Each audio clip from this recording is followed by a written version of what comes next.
Me, 33F, VP of People Operations at Meridian Motor Collective. We run a luxury dealership chain, moving Bentleys, Maseratis, and Range Rovers to startup millionaires in sneakers who impulse buy $170,000 cars. Base pay is $198,000, full benefits. An leased Audi master's degree in cultural studies and labor relations thesis was on the service bay as a masculine territory, deconstructing the wrench/body binary. I do not work in HR. I am an embedded ethnographer observing a hostile clan. I see my job as an ethical mission. I am here to domesticate the animals of late-stage capitalism. Single, obviously dating feels like theater mixed with invoicing live, alone in a raw concrete condo that looks like a bunker designed by an architect with unresolved anger. Everything in my place is white, charcoal, or matte black. I own exactly one piece of art frame print of a single blue line across a blank field. It symbolizes the boundaries I maintain. I get up at 5:15 every morning, not to work out to align my intentions, drink hot water with lemon and cayenne, scan 3 news apps so I can stockpile outrage before sunrise.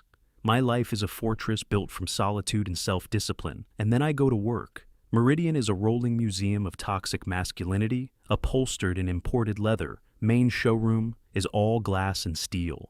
Like a tech church for rich men, smells like tire dressing, espresso, and cologne that costs more than groceries. My office is upstairs with a view over the sales floor. They call it the watchtower. Sometimes the ivory cage either way they think they're funny from up there. I can see everything sales staff, maybe 90% men, circling clients like sharks in Loafer's service department in the back. 100% men, slamming tools into metal and yelling over engines, constant noise, revs, laughing high fives, cracking like small explosions. It lights up my sensory issues like a fire alarm. I tolerate it because this is field work, because there is a target. The enemy has a name. Vincent, general manager of the Bentley store, mid-50s. Silver hair, spray tan, bronze. Like he was dipped in caramel at a golf club, wears suits that cost more than my monthly student loan payment used to be, calls everyone kid, boss, or captain, refuses to use the HR platform. I rolled out Says It, slows down real business, still keeps customer info on index cards in an actual Rolodex. Like it's 1987, he generates around 58% of the group's profit. Because of that, the owner, Mr. Whitmore, treats him like a crown prince. Vincent is the center of my professional suffering. Worst part is he is likable, and likable is the most dangerous form of workplace rot. He holds doors open, asks about my weekend, which is just forced intimacy dressed up as manners, buys lunch for the whole team. Every Friday, weaponized generosity, purchases, loyalty, one sandwich tray at a time. I have a file on him, almost 3 inches thick, nothing ever sticks. He knows exactly where the line is, and he does little dance steps on it like Gene Kelly. Tuesday morning, the ritual I get in at 8:40 a.m. Showroom is already humming. Vincent is planted at the espresso bar, like he owns Oxygen Holding Court. With 2 sales guys and a detail manager, he spots me immediately. Morning, Harper. Look at you, all executive today. That jacket means somebody's getting audited, huh? Comment on my clothes turned my authority into a joke. Before I even reach the stairs, I push my glasses up. Good morning, Vincent. It's a blazer. I have a meeting with the service director about the new workplace sensitivity modules.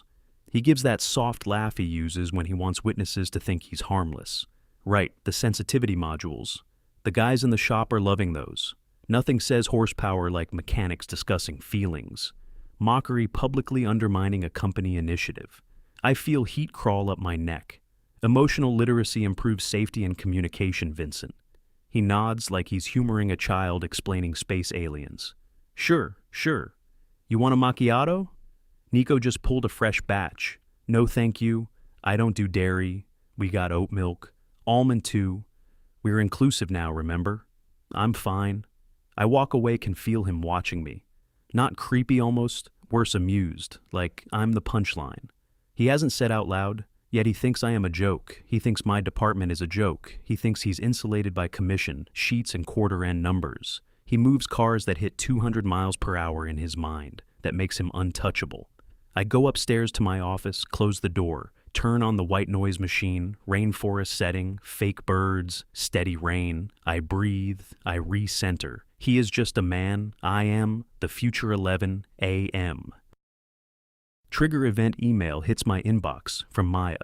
Maya is new, 23F sharp, motivated, used to work high-end retail, before coming to us only woman on the Bentley floor. I hired her on purpose strategic disruption of the boys club ecosystem subject line.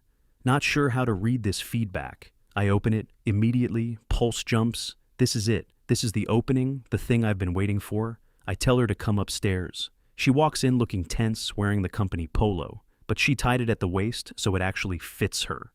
I register the uniform, alteration disapprove internally, decide to ignore it in service of the larger objective. Sit down, Maya. This is a safe space. Tell me what happened. She twists a ring on her finger. It's Vincent, and a customer, Mr. Bennett. Go on, tell me everything. I ready my legal pad documentation mode. Mr. Bennett was looking at the Continental GT speed. I was walking him through the specs. I know the specs, Harper. I studied the manual all weekend. I believe you. You're qualified, because she is, and I need her steady. But Mr. Bennett kept looking at Vincent. And then Vincent came over and put his hand on my shoulder. Physical contact without consent. I write it down, hand on shoulder, uninvited. Then what? He said, Mr. Bennett, let me handle the numbers. Maya's great with the interior trim and stitch options, but let's talk real numbers. I actually gasp, full audible gasp. The nerve reducing a female sales professional to colors and stitchings in front of a client implied I can't handle numbers or mechanics, because I'm a woman in front of a customer on the sales floor. Public humiliation wrapped in a smile, and Maya keeps going. Then he winked at me and said, Why don't you grab us some water, sweetheart? Go work your magic on the barista. Sweetheart magic. Go fetch water, 3 hits in 1 sentence, the misogyny hat.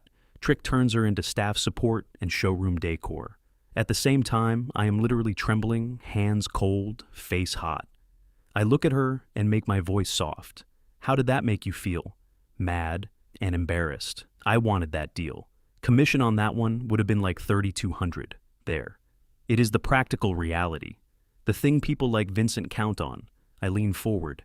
It's not about the commission, Maya. It's about the erasure of your professional identity. This is economic violence, she blinks at me. I mostly just wanted the commission. For 1 second, I almost lose momentum because she is talking about survival, and I'm talking about theory. But no, stay on mission. We're going to get you justice. I'm filing a formal incident report. Her eyes get wide immediately. Wait, please don't make it a whole thing. Vincent has a lot of pull here. If I complain, the other guys are going to ice me out. Retaliation, classic, predictable, illegal. I say it before she finishes. That would be retaliation, and that is illegal. Trust me, Maya. I am here to protect you. She nods, but not like she believes me. More like she's trying to leave without making me mad. She walks out looking uncertain. Door closes, and I just sit there for almost an hour, staring at the white wall behind my desk. Report notes in front of me, pen in my hand, because I already know the script. I take this to Mr. Whitmore, he calls Vincent. And Vincent does the little frown and concerned voice. Harper, I was trying to help her close. Client was old school, just reading the room. Then Whitmore leans back like he's a wise king balancing the kingdom. Harper, you have to understand the culture. Intent matters. Sales is different. Translation. Nothing changes. I need more than one complaint.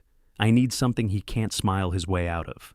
I need proof so undeniable nobody can hide behind. That's just how sales works. I need to prove the whole environment is hostile by design. Not random comments, not isolated moments. A system. A machine built to push women out. Wednesday the slide starts. I spend the whole day observing, really. I'm posted at my office window like a prison sniper without the rifle watching. The floor tracking patterns, who talks to, who laughs. When I walk by, Vincent is at the finance desk with Ron, finance manager. They're both hunched over a phone, laughing. Of course they are, probably rating female customers, or mocking someone from service, or me, mostly, likely me. Ron looks up first. Then Vincent, he sees me in the glass, raises his hand, gives me a fake military salute, like I'm some cartoon hall monitor. He knows I'm watching. He wants me to know. He knows he is mocking the surveillance cold, not in my stomach, tight and hard. They are talking about me. I don't hear words. Don't need to. I can feel it. The floor has a frequency and it is pure hostility, like static coming off all of them. I go downstairs and do a walkthrough in service. The second I step in, conversation drops. Not slowly, instantly, like somebody hit mute air tools, die down one by one. Someone lets a wrench slip, clang in the sudden quiet. It sounds like a gunshot. Every head turns. The service director, Tom, wipes his hands and comes over. Afternoon, Ms. Harper, flat voice, blank face, performing compliance. I can feel the resentment under it, like heat under asphalt. I do my inspection, safety stations, PE, signage, incident reporting board, everything technically in place, and then I see the respect poster, respect in the workplace. The one with the gender-neutral figure icon. Someone drew a mustache on it in black marker, tiny little joke, tiny little act of vandalism, tiny little message. We see your program and we spit on it. I take a photo. Immediately evidence time-stamped. I go back upstairs, shut the door, rainforest machine on, and it still feels too loud. I feel cut off, like I'm in a tower, surrounded by people who hate what I represent. Fortress of enemies. I need ears on the ground. I need to know what they say when I'm not there. When the warden is gone, I don't use company. Wi-Fi, absolutely not. I turn on my personal hotspot, open my laptop, start digging, searching long-range audio monitoring, voice-activated recorders, remote upload devices. I end up on a site called Sentinel Spy Supply. Looks like it was built in 2014 by a divorce lawyer and a prepper. I find a kit called EchoTrace 3600, marketed for nanny cams and home security. Tiny units, magnetic backs, voice activation, Wi-Fi sync, cloud upload claims, AI transcript support. Price is $1,340 for a 6-pack. I actually freeze for a minute, cursor hovering over the button. Is this ethical real question? Not fake performance. Question, is this too far? Then I think about Maya standing in my office twisting that ring. I hear interior trim and stitch options. I hear sweetheart. I see the mustache on the respect poster. I think this is a war, and in a war you need intelligence. They don't follow rules unless the rules protect them. Why am I the only one expected to stay pure? I click add to cart. Use my personal Amex, not company card, not traceable to operations. Budgets, ship it to my condo, hit confirm. And I feel it immediately, that rush dopamine right in the chest. Like I finally did something. Instead of documenting my own helplessness, I am taking control. Back package shows up, Friday afternoon, plain brown box, no branding. I carry it inside like contraband. Spend the whole weekend reading manuals, watching setup videos, testing range and sensitivity in my apartment. I put one unit by my cat's litter area as a test. It picks up everything. Scratching water, fountain trickle. The AC clicking on. From the hallway vent, the app turns audio into text. Automatically not perfect, but more than enough. This is it. This is the tool. This is how truth stops being he said, she said. I name the operation Project Glassbreaker. Create an encrypted folder on my personal laptop. Nested folders by location, office, finance service, locker room. I buy a burner phone from a gas station 2 towns over, cash. Set up the app on that.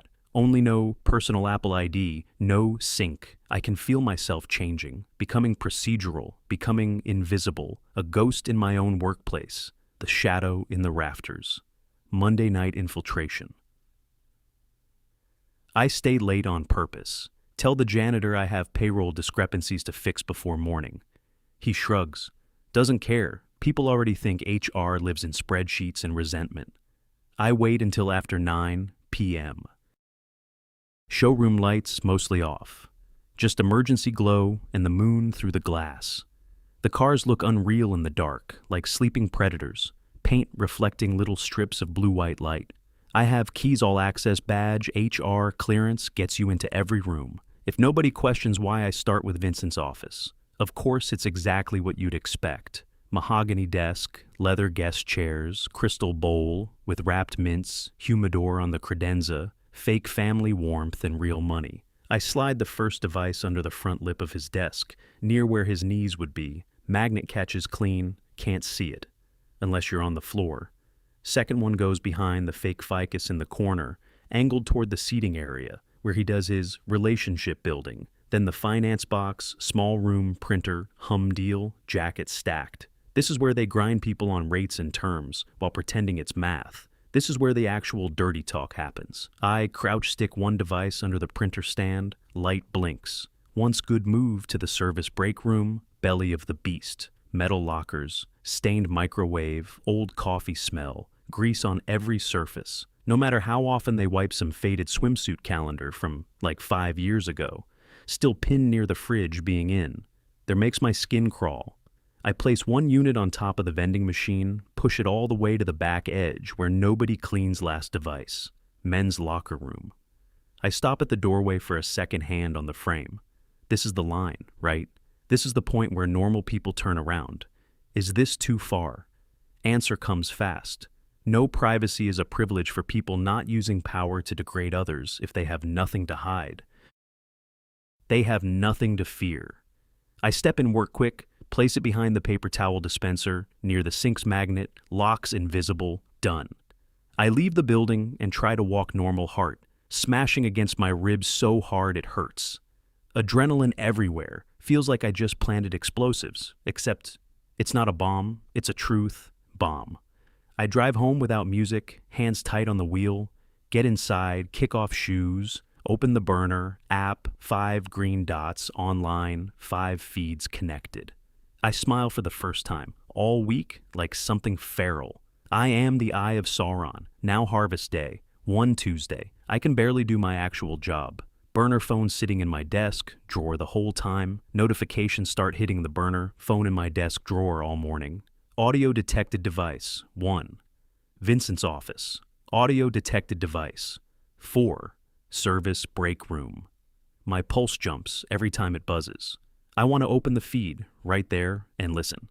Live, I can't risk getting caught with headphones in. During work hours, can't risk my face giving something away. So I wait, and the waiting makes me insane. I watch Vincent on the floor from upstairs. He's laughing with a customer near the espresso bar. Hand on the guy's shoulder, big smile, back slap. Customer laughs too. All of it looks like a commercial for masculinity. Performative, rehearsed, smooth. And all day I'm thinking, tonight I get the version behind the smile. The day crawls. I sit through a meeting about 401, K enrollment compliance and matching percentages. I'm nodding at the right times, taking fake notes completely on autopilot. All I can think about is the audio. The raw feed, unfiltered language evidence Tuesday night, back home. Thai takeout on the counter, laptop, open headphones on lights, low burner phone next to the keyboard. I start with Vincent file, one-time stamp, 9:15 a.m. Coffee cup set down, paper shuffling, Vincent's voice first. That Mulliner allocation lands next month. Ron from finance. We've got a waiting list from here to the moon. Vincent. Then bump the markup 45 over sticker. If they want the badge, they can pay the tax. Ron laughs. Savage. I love it, Vincent. It's not savage. It's supply and demand. Pause chair. Squeak. Then Vincent again. You see Harper this morning? My breath catches. There it is, here we go. Ron. Yeah. Looked like she was sucking on a lime like always. Vincent exhales through his nose. Half laugh. She's under pressure. Whitmore's on her about turnover numbers. Ron. She's a buzzkill, man. I made one joke about rates, and she gave me a TED talk on predatory lending. Vincent. She means well. She's academic. She doesn't get street game. Thinks you can move a 6-figure car with a dissertation. Ron. She needs a life. Small pause. Vincent's tone changes, less amused, more warning. Easy. Don't be that guy. She just needs a win. Needs to feel like she's part of the team. Maybe we bring her to track day next month. I pause the recording, sit there frowning at my own reflection in the dark laptop screen. This is not what I expected. I expected open contempt, cleaner targets. Vincent just defended me, or looked like he did. No, not defended, managed, soften the language, reframe me as fragile. Needs a win, part of the team. That's not respect. That's condescension in a cashmere coat. And Ron's comments are still harassment. Doesn't matter that I wasn't in the room, it reveals mindset. Mindset creates environment. Environment creates harm. I open my spreadsheet, new tab, behavioral incidents. Week 1, log it line by line, 9:18 a.m. Speaker, Ron. Offense, disrespectful remarks toward department head / hostile commentary, 9:19 a.m. Speaker, Vincent. Offense, patronizing framing / benevolent sexism / professional diminishment. I keep typing until my fingers hurt.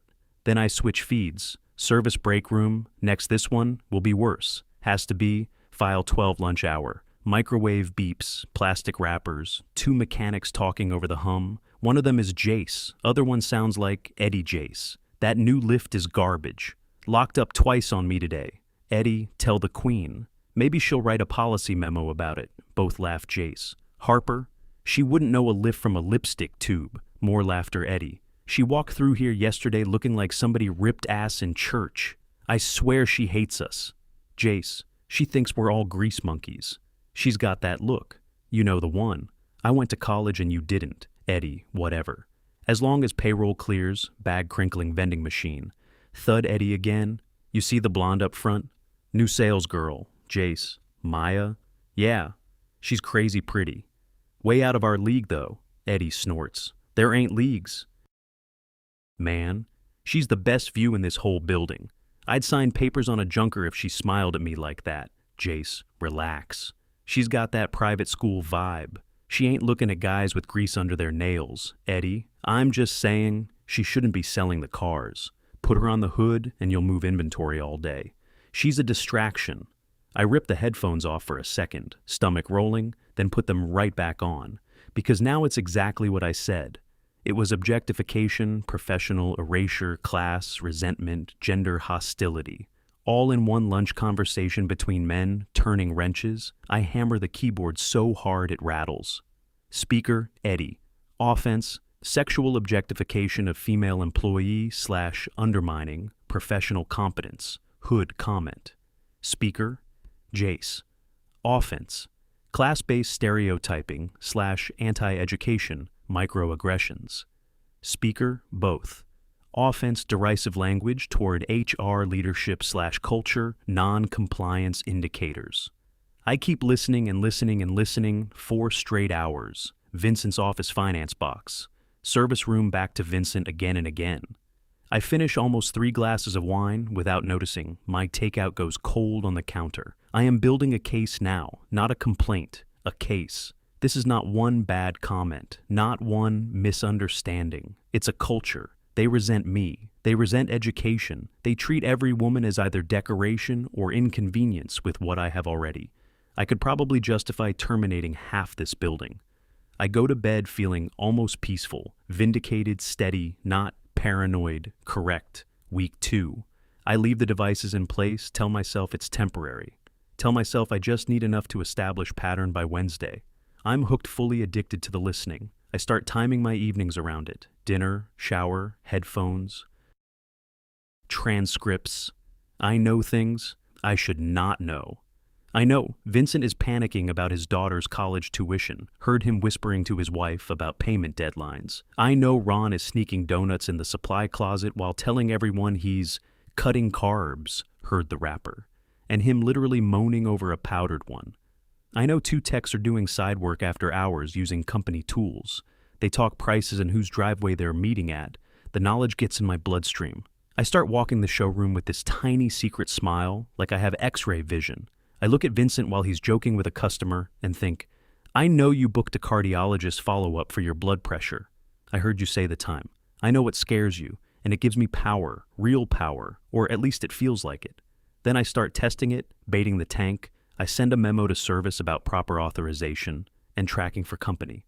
Tool usage, generic language, routine, policy tone. But I know exactly why I'm sending it. I want to hear the reaction on tape that night. Service, break room, feed. Jace first. Paper. Rustling. You see this? How the hell does she know about side jobs? Eddie, I'm telling you, man. She's a witch. She got cameras all over this place. Jace. or somebody snitched, Eddie. If I find out who snitched, they're gonna need body work, they laugh after it. But my hand is already on the keyboard. Threat is a threat even with laughter. I log it immediately. Speaker, Eddie. Offense, workplace violence language / level 1, threat indicator. Context, suspected retaliation against reporting party. My spreadsheet is getting bigger than payroll. My tabs multiply. My sleep gets worse. I start hearing contempt in normal conversations. Someone says, "Morning too flat." I log it mentally. Someone laughs across the showroom. I assume it's about me. Someone closes a door a little too hard. I feel attacked. I'm losing the edge between evidence and interpretation. And I know it, but I keep listening anyway. Because every time I think maybe I'm overreading another clip proves me right about something. Friday of week 2, late night wine glass on the desk. Again, transcripts downloading. I move to the locker room, feed the one I told myself was backup, only the one I barely checked the first week file. Name queue loads. I stare at it for a second. This is the smoking gun. I can feel it. I click the first locker room file and hit play. This is the file I dread and crave at the same time, the one I keep hovering over and avoiding. File 91, 5:32 p.m. Shower noise in the background. For half a second, I think Vincent is in there. Then I remember he uses that executive gym downtown with the cold towels and eucalyptus nonsense. Voices come through. Ron and one of the sales guys. Kyle. Ron starts it. So, HR, Kyle laughs. Bro, she's completely out of control. She wrote me up for calling a car sexy. Ron, she's a liability. I think Whitmore's looking to replace her. My heart literally stops for a second. Replace me. Kyle, seriously? Thank God. She sucks the oxygen out of every room. Ron, yeah, but they gotta be smart. She's the type who sues. Probably has a manifesto in her desk. Kyle, she's nuts. Bet she watches us on the cameras. Ron laughs. Let her watch. Maybe she'll learn what an actual job looks like. I rip the headphones off and then put them right back on hands. Shaking, they are plotting against me. This isn't gossip. This is coordination. This is owner-level strategy, leaking through locker room talk, constructive dismissal, retaliation, pretext building. They are moving, which means I have to move first. I cannot wait anymore. I have over 200 hours of audio. I have a 62-page report. I have transcripts, timestamps, patterns. This is the moment I am dropping the nuke. Monday morning, I request an emergency meeting with Whitmore and outside counsel. Ms. Caldwell, corporate attorney, expensive suit, cold eyes, absolute shark. I respect her, in theory. She understands power. She will understand what I found. 10 a.m. Executive conference room, Whitmore already irritated, checking his Rolex every 30 seconds. Harper, make this quick. I've got a tea time. I sit down anyway, binder in my lap, burner phone in my bag. Mr. Whitmore, Mrs. Caldwell. What I'm about to show you requires your full attention. I slide the binder across the table. Cover reads, Meridian Culture Audit. Confidential. It lands heavy. Good, it should feel heavy. I have uncovered a pattern of harassment, theft, and insubordination that threatens this company at a systemic level. Whitmore flips it open and stops at one word, theft. Who's stealing? Service technicians using company tools for personal side jobs. See page 17. Ms. Caldwell turns a few pages, voice calm, and harassment, widespread inappropriate remarks, gender-based undermining, threat language, and discussion of removing an executive. Whitmore keeps reading, his forehead creases. Hold on. This quote from Ron. She sucks the oxygen out of every room. Where exactly did this come from? Ms. Caldwell taps another line with one manicured nail. And this one? If I find out who snitched, they're gonna need body work. This is verbatim. I sit up straighter. Finally they get it. I have audio for every quoted statement. Whitmore looks up slowly. Audio? What, they left you voicemails? No. I recorded them. Ms. Caldwell freezes, actually freezes, then closes the binder very carefully, looks at me over her glasses, voice suddenly flat in a way that makes my stomach drop. Harper, explain recorded. I feel myself speeding up, trying to sound professional, trying to stay ahead of their reaction. I installed voice-activated monitoring devices in key areas for compliance observation, offices, break rooms, service areas, locker room, silence, not normal. Silence, vacuum, silence like the air got pulled out of the room. Whitmore's face changes color in real time. Annoyed to red, red to purple. You bugged my dealership? I monitored the workplace for compliance. I hear how insane that sounds and keep going anyway. I am the chief people officer. I have a duty to know what's happening in the culture, Ms. Caldwell stands up so fast her chair scrapes. She is shaking, not scared, furious. You bugged the locker room? Yes. That's where the most toxic conversations happen. You recorded employees while they were changing. I didn't record video. It's audio only. She slams a hand on the table. It does not matter. Then she starts yelling full volume real rage. This is felony territory. Invasion of privacy. Unlawful interception. Locker room. That is a textbook reasonable expectation of privacy. Do you understand you could go to prison for this? I blink at her brain trying to catch up. But the harassment, but the oppression, but the pattern, she cuts me off. The law does not care about your graduate thesis. Whitmore is breathing too fast. Now hands on his head. Ms. Caldwell keeps going. You have exposed this company to catastrophic liability. If those techs find out you recorded them in a locker room, they will own this building. Whitmore snaps. They'll own all my buildings. He's pacing now, actually panicking. Get the devices. Right now. Where are they? I hear my own voice come out tiny. They're still active. Whitmore stops dead. Oh my God, hands over face. Ms. Caldwell already has her phone out. I have to call the district attorney. We self-report immediately. Before an employee finds one, we throw you to the wolves and pray they spare the company. You can't do that. I'm the whistleblower. She turns on me so hard I flinch. You are not a whistleblower. You are a criminal, and not even a competent one. 11:34 a.m., police arrive, not one cruiser. 3 because Ms. Caldwell told them there were illegal recording devices in sensitive employee areas. They treat it like a hazardous scene, like a bomb call, uniforms flood. The showroom customers staring sales guys backing away. Vincent comes out of his office jacket, off sleeves rolled. What the hell is going on? Lead officer walks straight to me. Harper Collins? Yes. You are under arrest for unlawful interception of communications and invasion of privacy. They cuff me in the middle of the showroom, right there under the lights in front of the Bentleys, in front of Maya. She looks at me and her face is not grateful, not relieved, horrified. Harper, were you recording us? I did it for you. To catch Vincent. Vincent steps closer to the officer, voice tight. Recording us?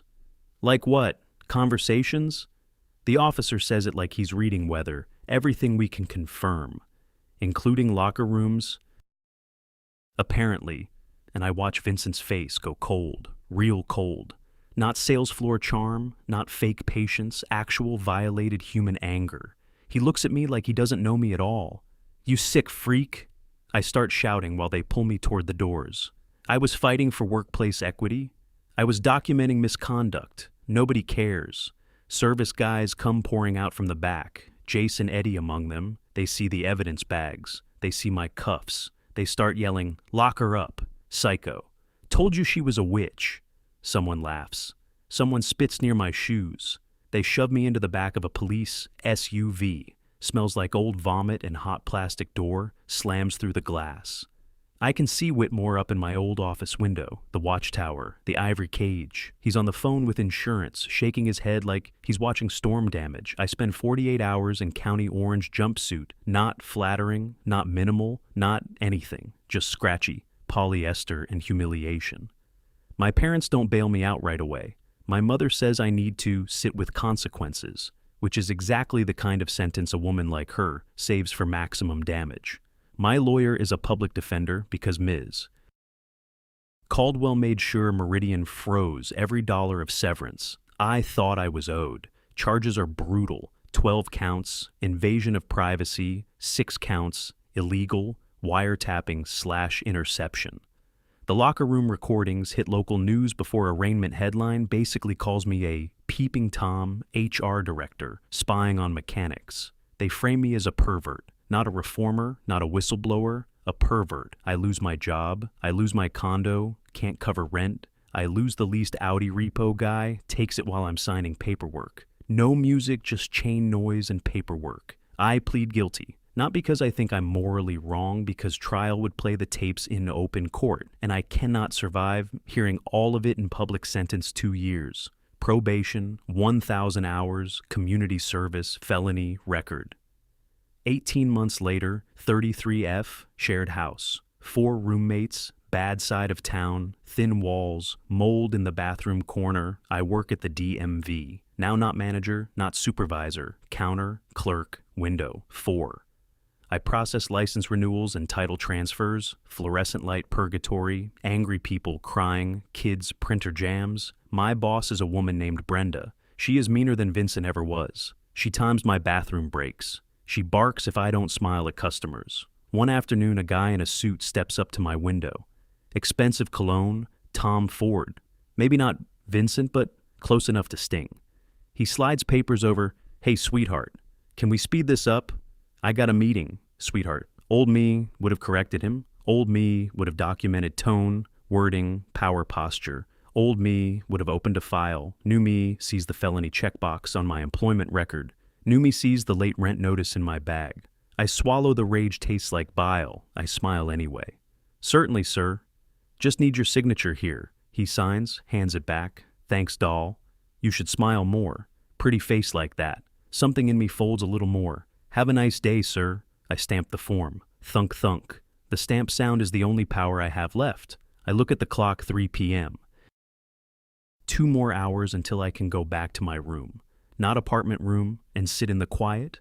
I don't record anything anymore. I do not want to hear what people say when I'm not in the room. I already know I'm the system error, and I got deleted that feeling when the patriarchy didn't actually beat me. My own ego did that feeling, when I weirdly missed the espresso machine.